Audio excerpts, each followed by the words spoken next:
අල්ගෝවන් පුතේ. හරි අපි පළවෙනි සෙෂන් එකේ තාපය පාඩම් කරමු. ගිය සතියේ අපි තාපය සම්බන්ධයෙන් මොනවද කතා කළේ? උෂ්ණත්ව පරිමාණ.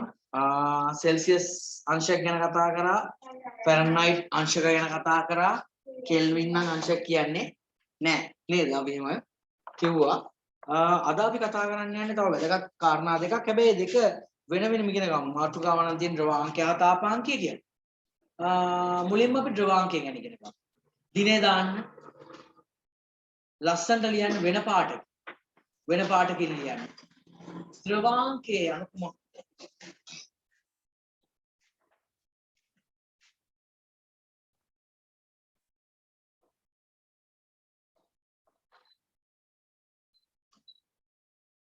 කීයද පිටුව? මගේ නම් පුතේ 44 45.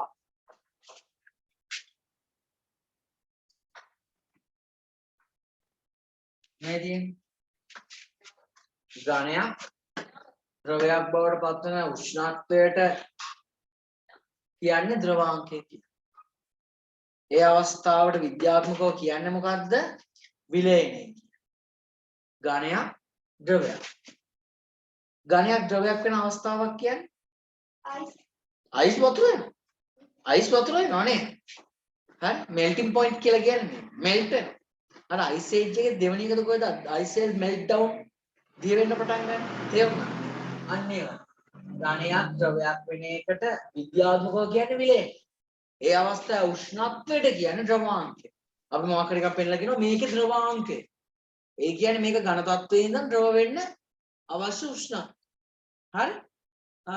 අපි ඔක ලියලිමුද පොඩ්ඩක්? වෙන පාටකින් ලියලා කොටු කරත් කමන්නේ.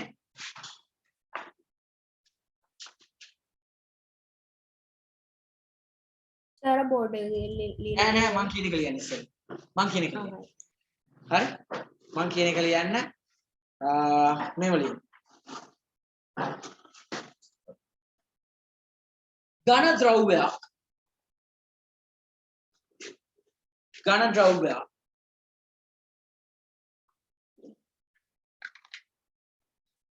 ඝන ද්‍රව්‍යයක්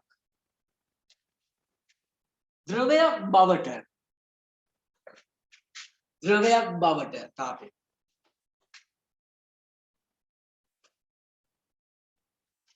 පත්වන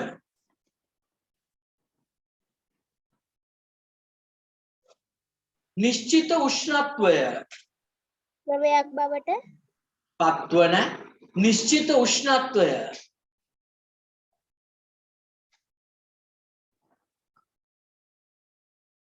එම ද්‍රව්‍යයේ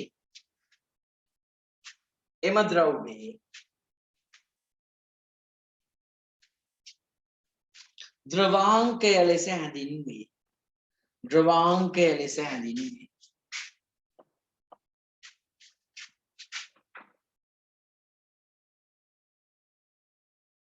කොටු කරන්න ඕක ලියපු එක කොටු කරන්න.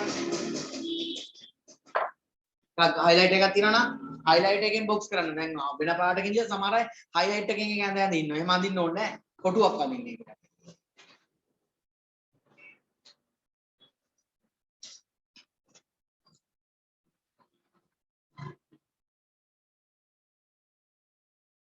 හරි?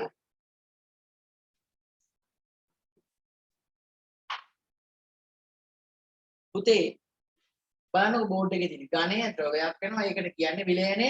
ඒ අවස්ථාව උෂ්ණත්වයට කියන්නේ මොකද්ද? කැමති පාටකින් මේක ලියලා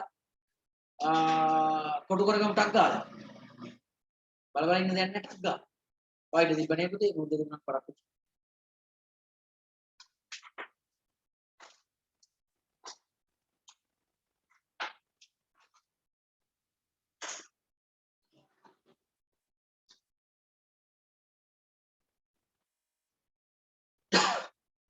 sorry.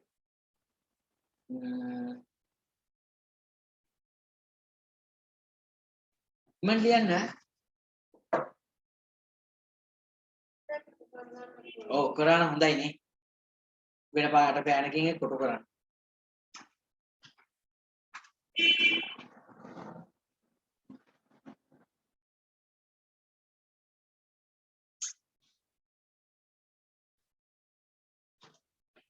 ඝනය ද්‍රවය විලයනයේ ද්‍රවාංකය.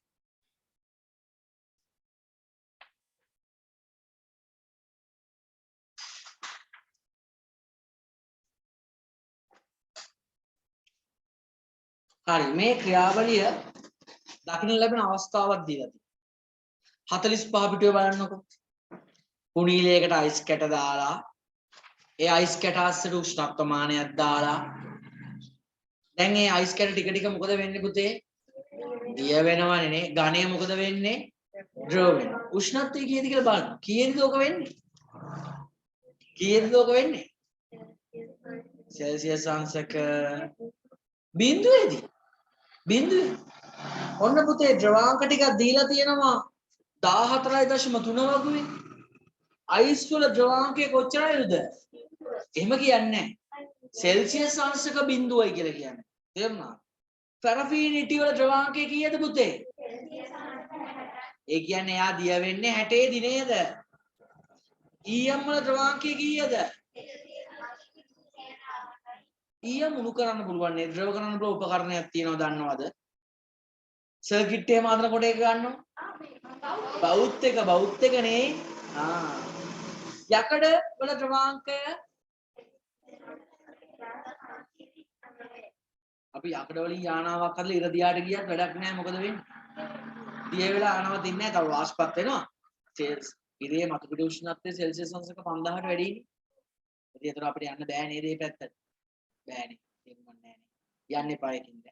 හරි? අඳින්න ඉඩ තියන්න 14.5 ඉස්සෙල්ලා. ඒක ලස්සන අඳින්න පුළුවන්. හැබැයි නම් කරලා නෑ පුතේ. ඒගොල්ලෝ අඩුපාඩුවක් තියෙනවා. ඕගොල්ලෝ මොනවද ඒක නම් කරන්නේ? උෂ්ණත්වමානය, අයිස් කැට, පුනීලය, බීකරය, ජලය. හරි ලෑස්ති මං කියන්න. පුනීලයකට අයිස් කැට පුරවා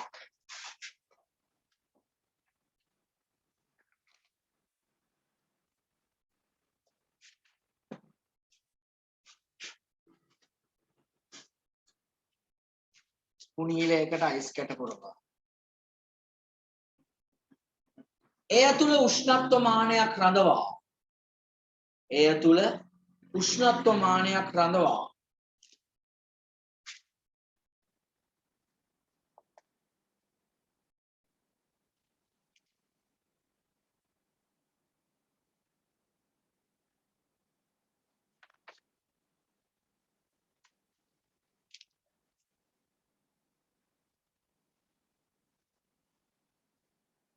එම පුනීලය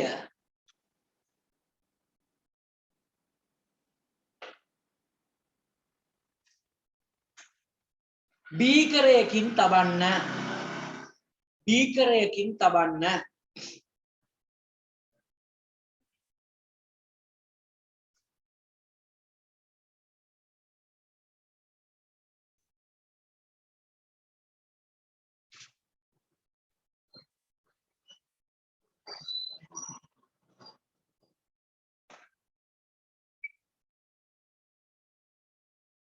අලුච්ඡේදය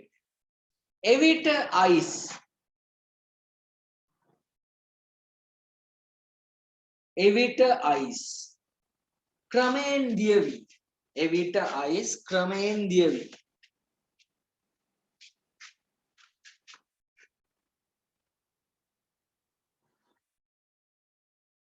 මොනවද හැදෙන්නේ ජලය සෑදී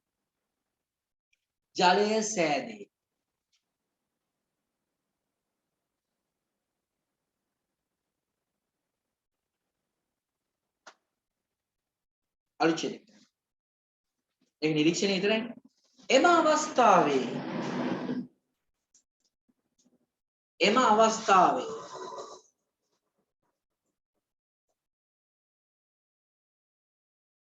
උෂ්ණත්වය මැනගත් විට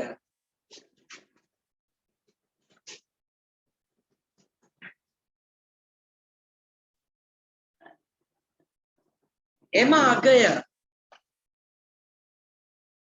කොච්චරයිද පුතේ ලියන්න දන්නව නේද බිඳුවයි අර අංශක ලකුණ දාලා කැපිටල් C සෙල්සියස් අංශක බිඳුවකි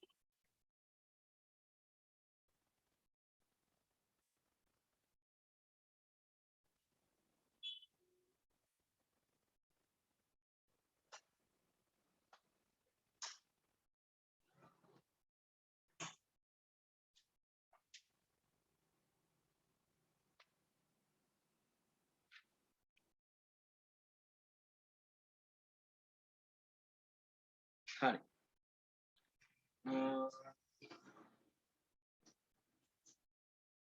ආයිත් අලුත්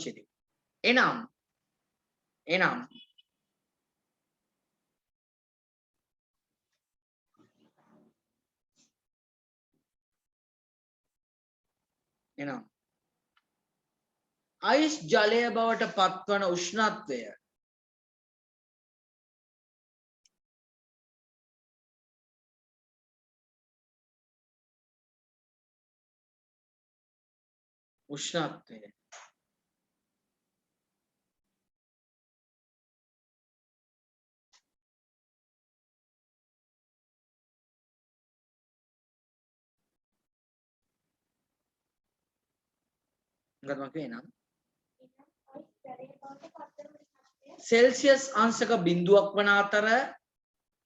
සෙල්සියස් අංශක බිඳුවක් වන අතර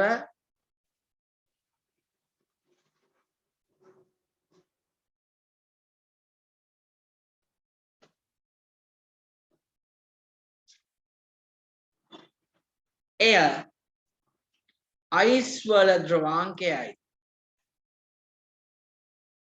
අයිස් වල ද්‍රවාංකයයි.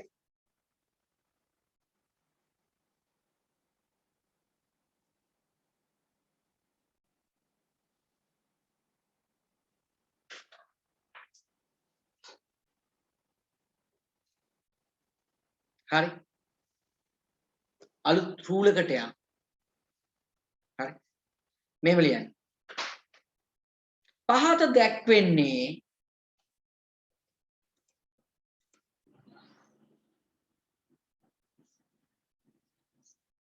එක්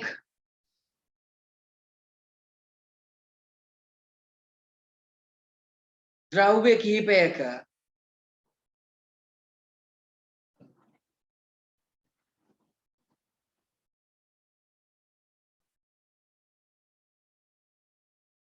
ද්‍රවාංකයන්ය.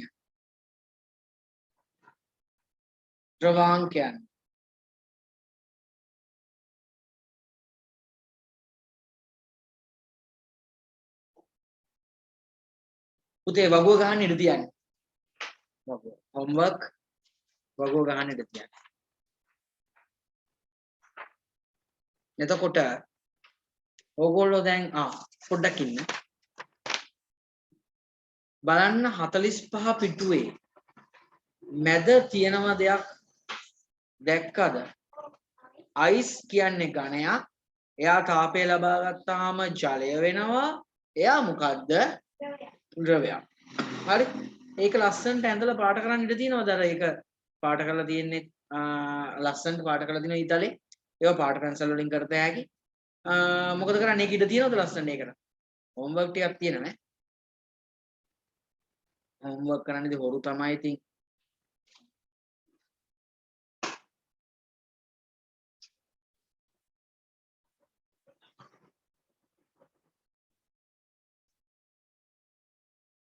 හරි. හරිද? දැන් එතකොට ඔයගොල්ලෝ ලිව්වේ ද්‍රවාංකය යනු කුමක්ද කියලානේ. දැන් ලියමු ද්‍රවාංකය යනු කුමක්ද කියලා ලිව්වනේ. ඒ වගේම ලියන්න ඒ පාඩම ගත්තත් කමන්නේ. තාපාංකය යනු කුමක්ද? තාපාංකය යනු කුමක්ද?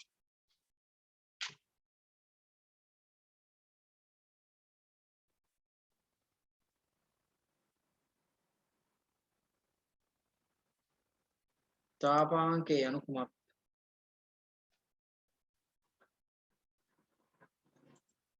හරි. අපි බලමු තාපාංකය කියන්නේ මොකක්ද කියලා.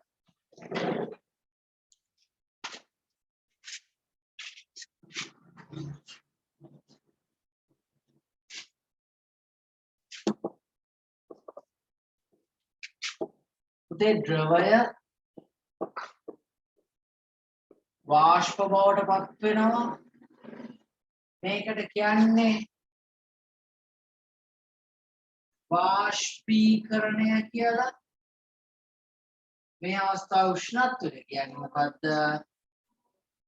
තාපාංකය කියලා. boiling point. කලින් එක මොන පොයින්ට්ද? කලින් එක melting point. melt වෙනවා. boil. boil කියන වචන අහලා තියෙනවනේ. රත් වෙනවා, උණු වෙනවා, නටනවා. ඒ වගේ වචන වලදී අහලා තියෙනව නේද? හරි. එහෙනම් අපි මේකේ නිර්වචනය ලියලා කොටු කරමුද? මම කියන්න ඕගොල්ලෝ ලියන්න. ඉස්සෙල්ලා වෙන පාඩක ලිව්වනේ ඒකනේ. ලියමු. දැස්ති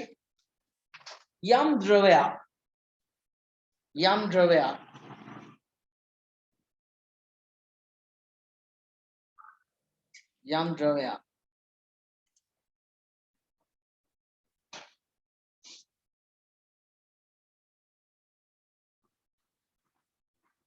වායු අවස්ථාවට පත්වන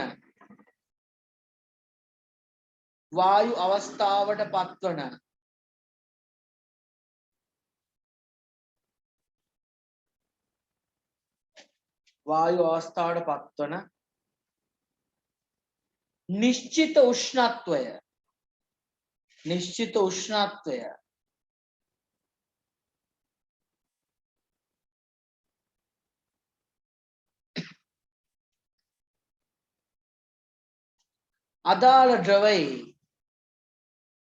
අදාළ ද්‍රවයේ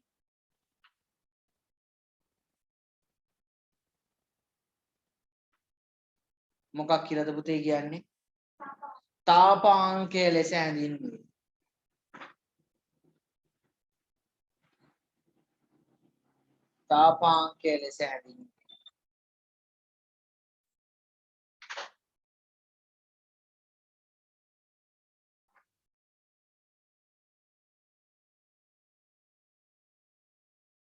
හරි. කොටු කරලා ඉන්නකෝ.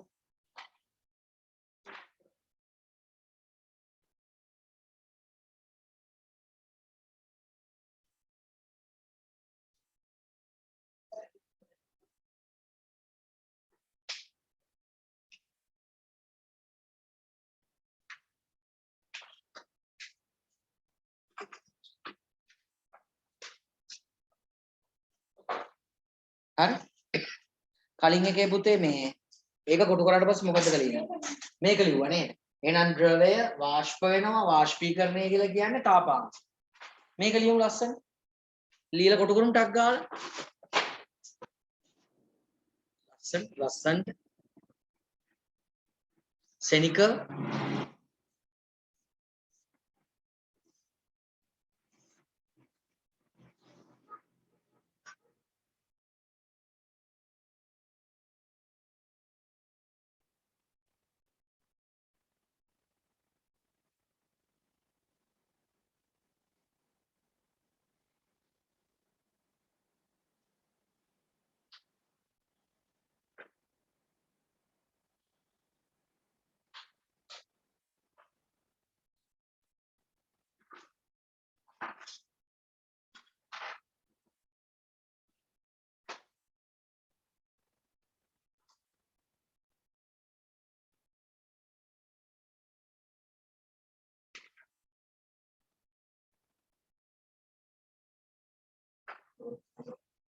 කොටු කරන්නේ එක.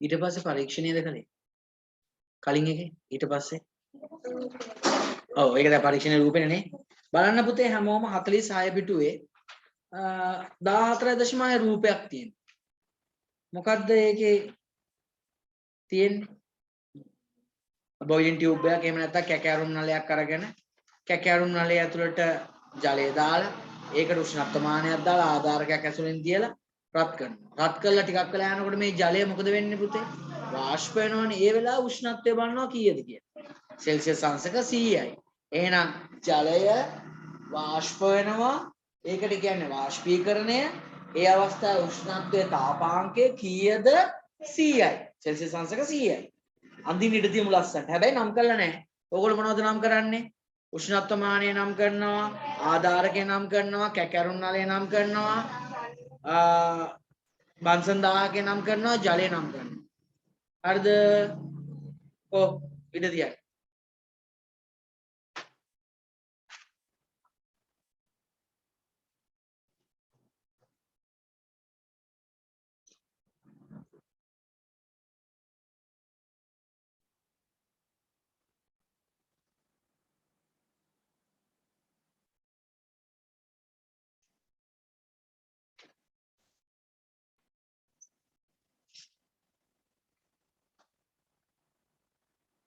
හරි ලියමු.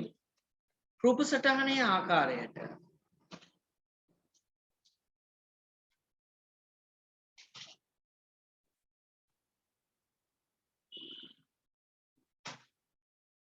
කැකෑරුම්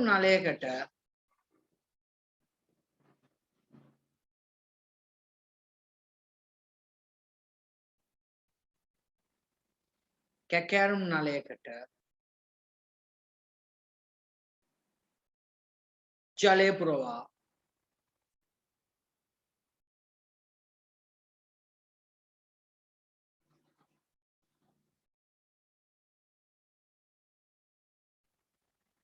එයට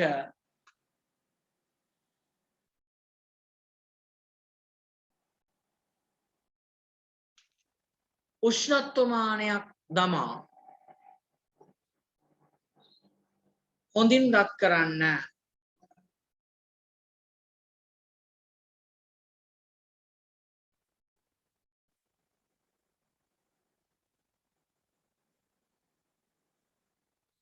එක් අවස්ථාවකදී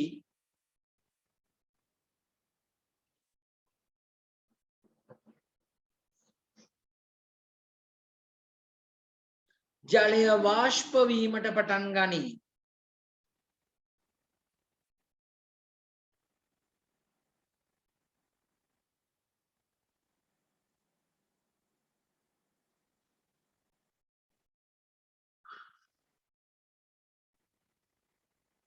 ජලය වාෂ්ප වීමට පටන් ගනී. අලුචෙද එම උෂ්ණත්වය අලුච්ඡේදයකට යනවා. එම උෂ්ණත්වය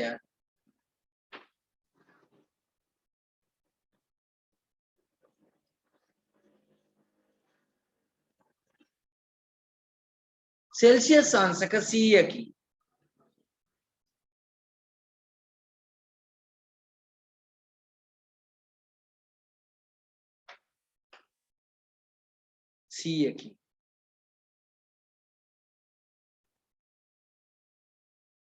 අලුච්ඡේදයට. එනම්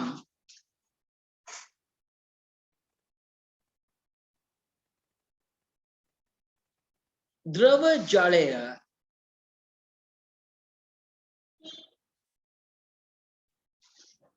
වායු තත්වයට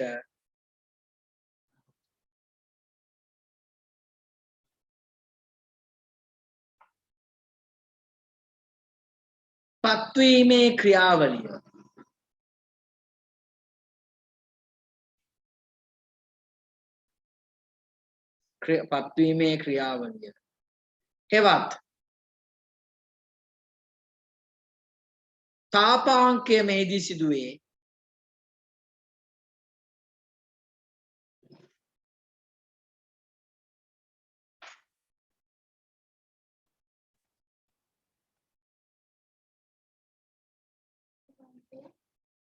තාපාංකය පොඩක් කියන්න.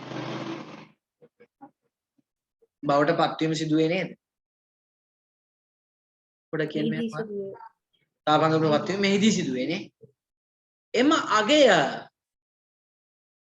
අගය කොච්චරක්ද? සෙල්සියස් අංශක 100කි. කමනේ මේක නිගමනය පුතේ. ඒ අර නිරීක්ෂණයනේ.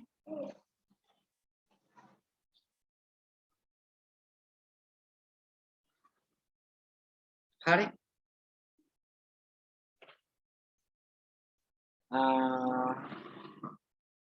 ඊට පස්සේ මොකද අර කලින් එකේ කරේ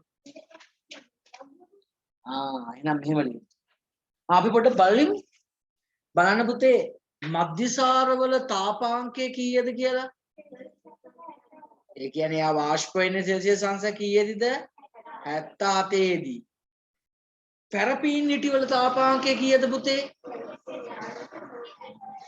කීයේ සෙල්සියස් අංශක 370යි පැරපීන් නිටි ඉටි වාෂ්ප වෙනවලු කීයේද 370 සමහර පොත්වල ඒක පොඩ්ඩක් printing mistake එකක් තියෙන පුළුවන් ඈ එහෙම දෙනවා පැන්සිලෙන් හදාගන්න ජලය නම් ඉතින් දන්නවා වාෂ්ප වෙනවා කීයේද පුතේ සෙල්සියස් අංශක 100 දී හරි අන්න බෝල ඊයනුත් වාෂ්ප වෙනවලු අපිට ගෙදෙද්දි නම් කරන්න බෑ ඊයම් වාෂ්ප වෙනවලු කීයද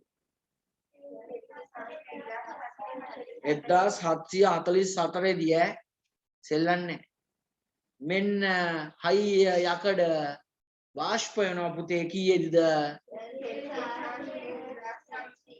එතකොට දැන් යකඩ වලින් හදපු හොඳම යානාවකින් අපි ඉර දිහාට ගියොත් දිය වෙලා විතරක් නවතින්නේ නෑ පුතේ මොකද වෙන්නේ වාෂ්පත් වෙනවා මලගයක් ගන්නවත් විදියක් නෑ වාෂ්ප විතරයි මලගෙදෙට්ට වියදම් කරන්නේ මහන්සි වෙන දෙයක් නෑ හරි අපි ඉස්සර පොඩ්ඩක් ලියලා ඉන්න ඕනේ ලියමු මේ අලුත්ම රූල් එකකින් පහත දැක්වෙන්නේ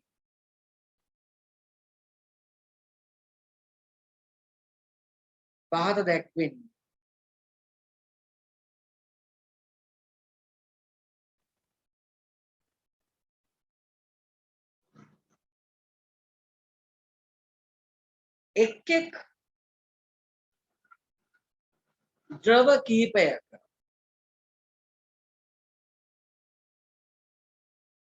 ද්‍රව කීපයක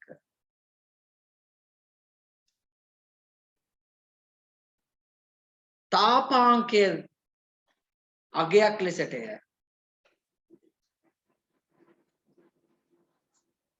අගයක් ලෙසටය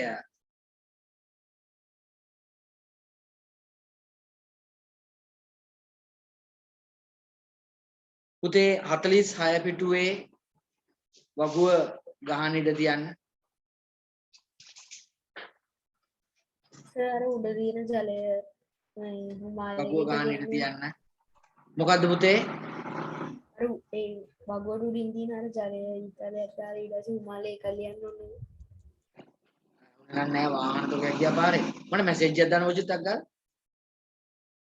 සර් දැන් නෑ දැන් එහුණා හයියෙන් අන්නේ වාහන අර මේ වගුවට උඩින් තියෙන නිසා අර ජලය ඉතලයට ආර ඊට පස්සේ හිමාලය ඒක අපි අන්තිමට කරන්නේ කලින් එකෙත් වගුව ලියලානේ ඒක කළේ නේද මට මතක විදියට ඒක අපි ලිව්වනේ ඉතින් කළු පාට තියෙන එක අපි ලිව්වනේ ලියලා කොටු කරන්නේ පටන් ගන්නකොට ඒකයි ලියන්න ඕනේ හරි වගුව ගහන්න ඉඳ තිබ්බනේ පුතේ වගුවට යටින් ඔය මැද තියෙන අර ඊතලයේ තියෙන එක කරන්න ඕනේ මොකක්ද ඒකේ තියෙන්නේ ජලය තියෙනවා ජලය කියන්නේ ද්‍රවයක් එයා තාපය ලබා ගත්තාම මොකද වෙන්නේ පුතේ උමාලය වෙනවා උමාලය කියන්නේ මොකද්ද පුතේ වායුව ඒක ලස්සන ඇදලා පාට කරන්න ඕනේ හරි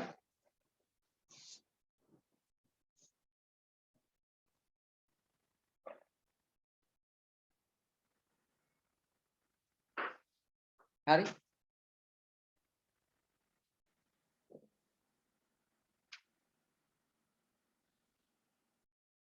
ලෑස්තිද ඉඩ තියාගන්න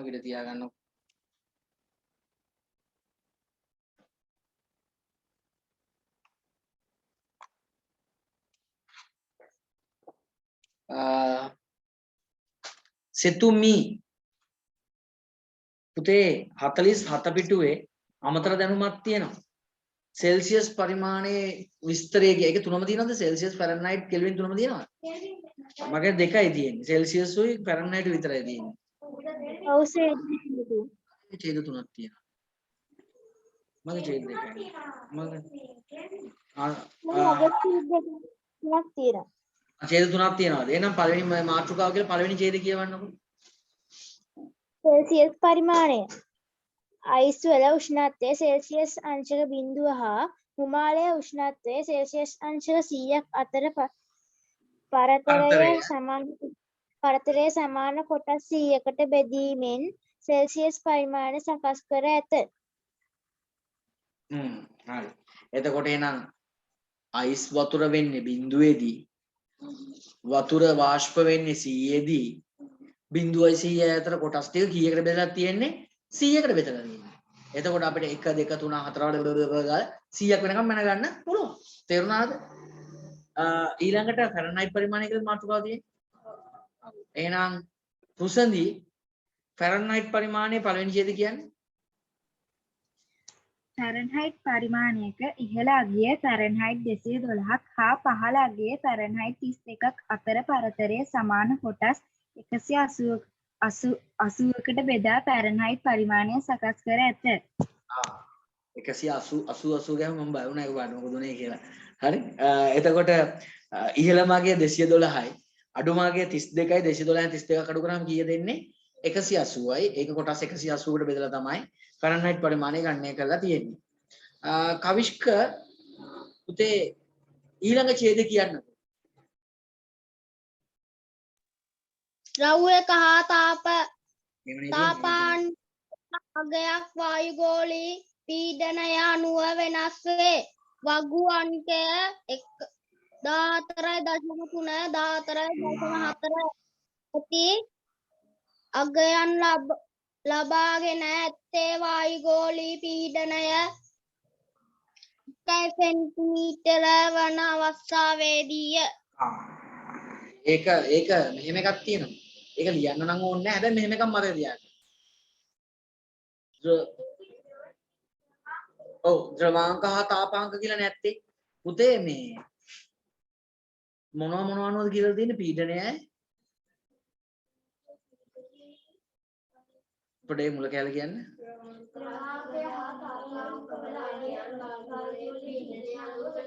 අන්න ඒකනේ. වායුගෝලීය පීඩනය වෙනස් වෙනකොට පුතේ ද්‍රවාංක තාපාංක වෙනස් වෙනවා.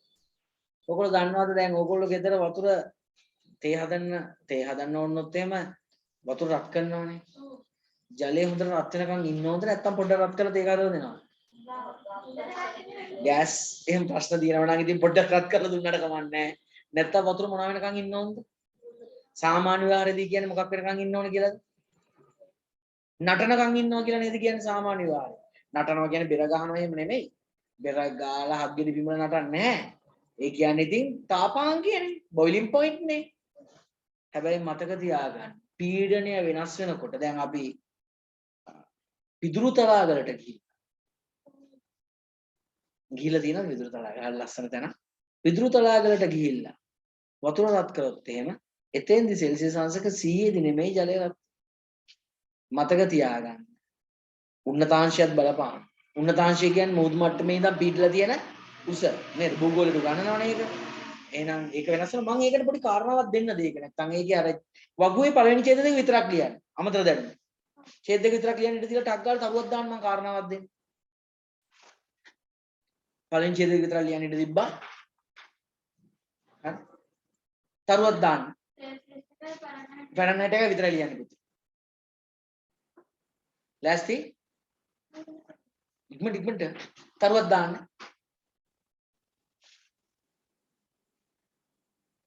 වස්තුන්හි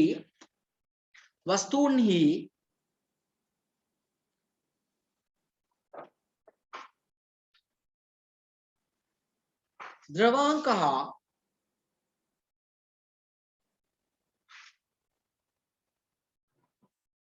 තාපාංක කෙරෙහි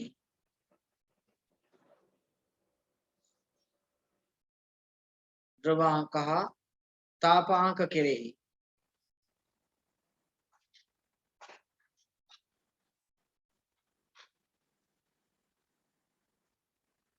වායුගෝලීය පීඩනය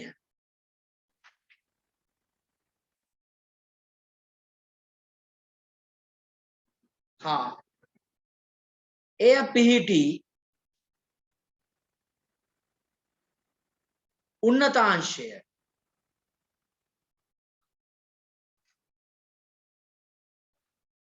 එය පිහිටි උන්නතාංශය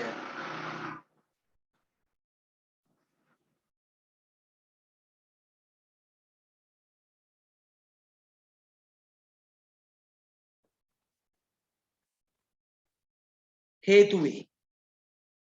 ඒ පිහිටි උන්නතාංශය හේතු වේ.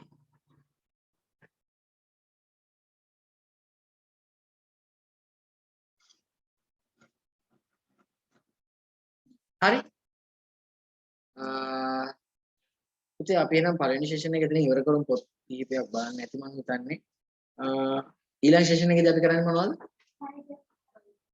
කණිජ පාෂාණ. ඒකේ අලුත් කොටසක් තියෙනවා. ලින්ක් එකක් එවන්න.